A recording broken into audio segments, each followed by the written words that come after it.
So we've had a request to take a look at the homework for 8.4 and section or question number 2.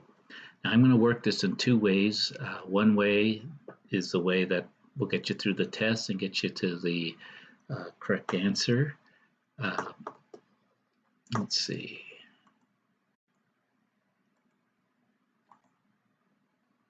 Here we go.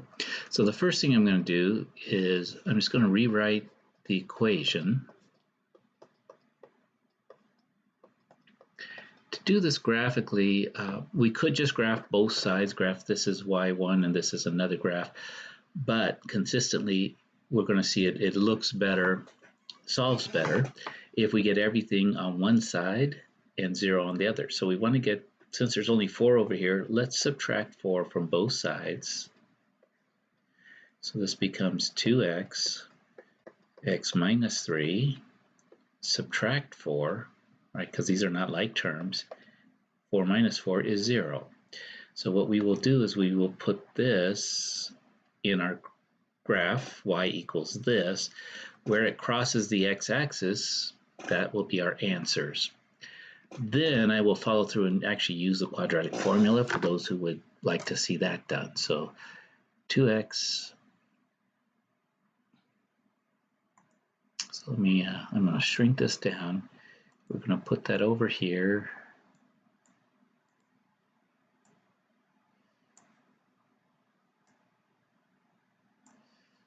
So we'll just put in here y equals 2x, x minus 3 minus 4.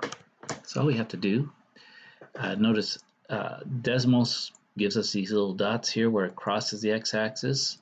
So our answers, we have two answers.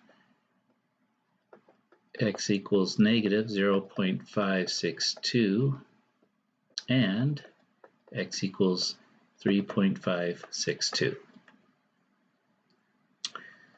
So then we can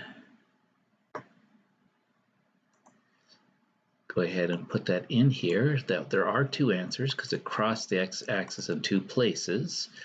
Let's put them in here, and it says simplify your answers using radicals. These probably have some radical involved. We'll show you with the next one. Use comma to separate answers as needed. Use integers or fractions. Let's see. Select the correct choice, and if necessary, fill in the answer to the box. Simplify your answer, including any radicals. Use integers or fractions for any numbers in the expression. Okay, so they want x equals, and we'll put a comma. So it's negative 0.562, comma, 3.562. I'm going to say, let's see, how do I check my answer on this thing?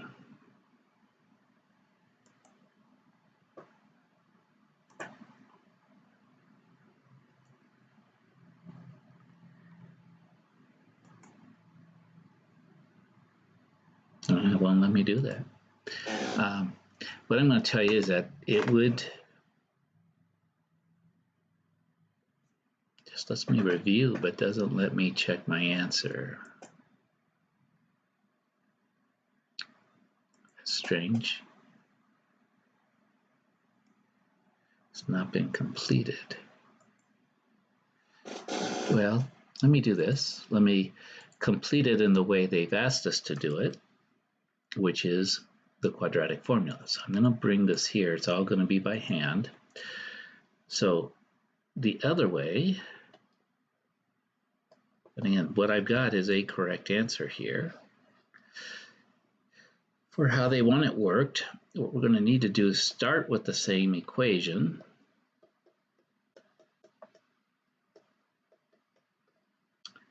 Let's go ahead and distribute this 2x through, so we get 2x times x, that gives us 2x squared. 2x times negative 3, that's negative 6x equals 4. We will subtract 4 from both sides because we want to get it equal to 0.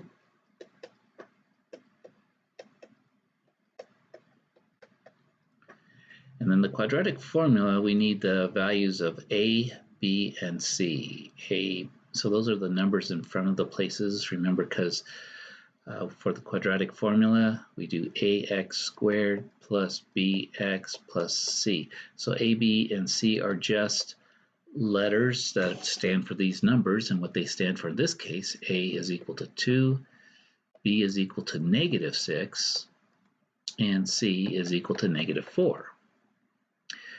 The quadratic formula is x equals minus b plus or minus the square root of b squared minus 4ac all over 2a.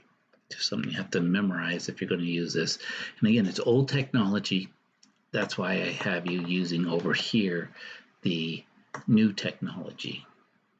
Okay, and on the test you'll be able to do just fine. So we're going to go ahead and plug in our a for a here and here. The b goes in for this b and this b. The c goes in one place. So we get x equals minus -6 plus or minus square root -6 squared minus 4 times a is 2, times c is -4. Everything is divided by 2 times a, which is 2. Now we do the arithmetic as we go through this. Negative and negative is a positive, so it's a positive 6 out here, plus or minus the square root 6 squared, -6 squared will be 36, positive 36. We've got a negative times a negative, so that'll be 4 times 4 is 16. 16 times 2 is 32. 2 times 2 in the bottom is 4. And we just need to add 36 plus 32. That's going to be 68.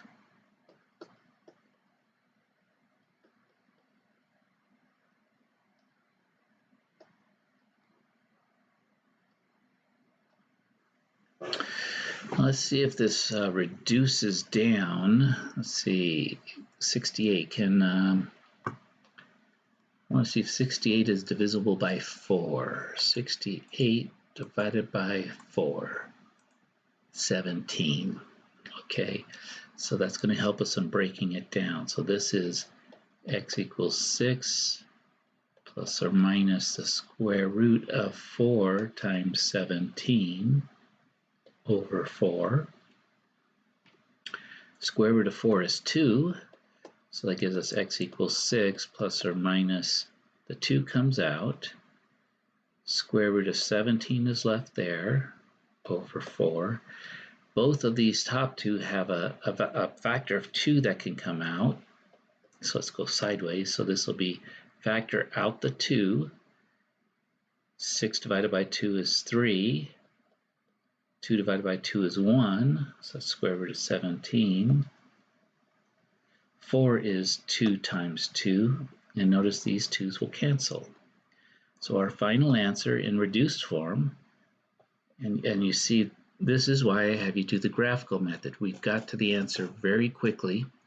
We know we could, this is about 3.5, right? A little bit more than 3.5. This is like a -0.5. It's a more meaningful answer to us than what we're going to have, which is 3 plus square root of 17 over 2, comma, 3 minus square root of 17 over 2.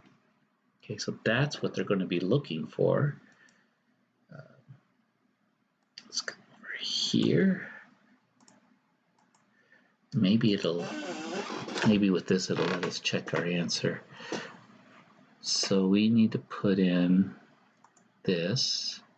X equals 3. I'll put the -1 first because that'll be smaller, and a lot of times they want the smaller one first. Sometimes they don't matter. And let's see, get out, go down, and that's over 2. Arrow over, comma, and same thing, 3 plus square root of 17 over 2. Now it still doesn't let me submit it. I was wanting to show you that when you do, if you, again, yours may be a little bit different. Actually, I'm on the wrong problem now, aren't I? So let me, can I copy this so I don't have to re-enter it?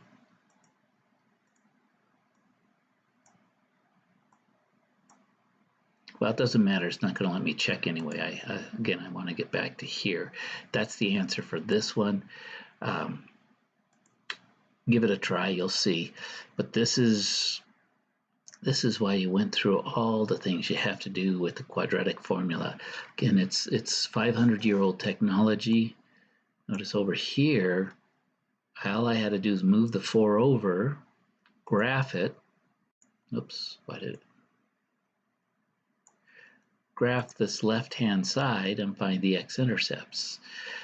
And again, what I end up with is something that's much more meaningful. I see the whole function.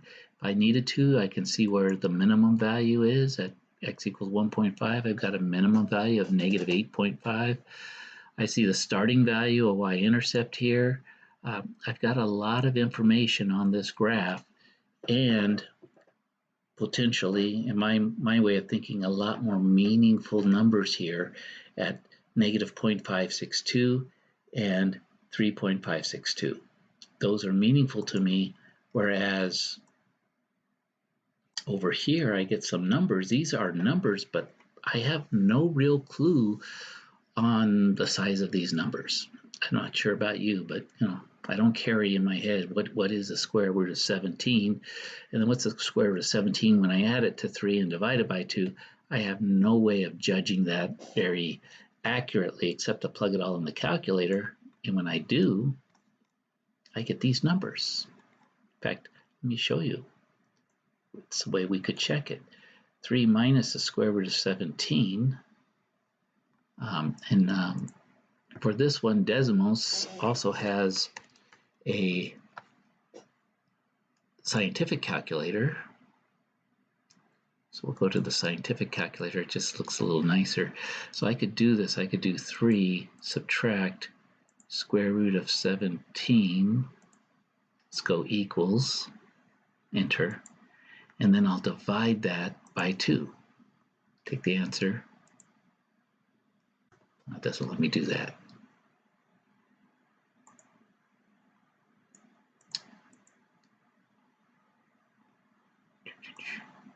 There it is. Take the answer divided by 2. Look at that. We get the negative 0.561, 0.562 if it rounds up. Now do you believe me? Negative 5.62. It's exactly the same thing. This is just in what we would call exact form, but who really needs exact form? And when we do this one, let's just go ahead and do it all. 3 plus square root of 17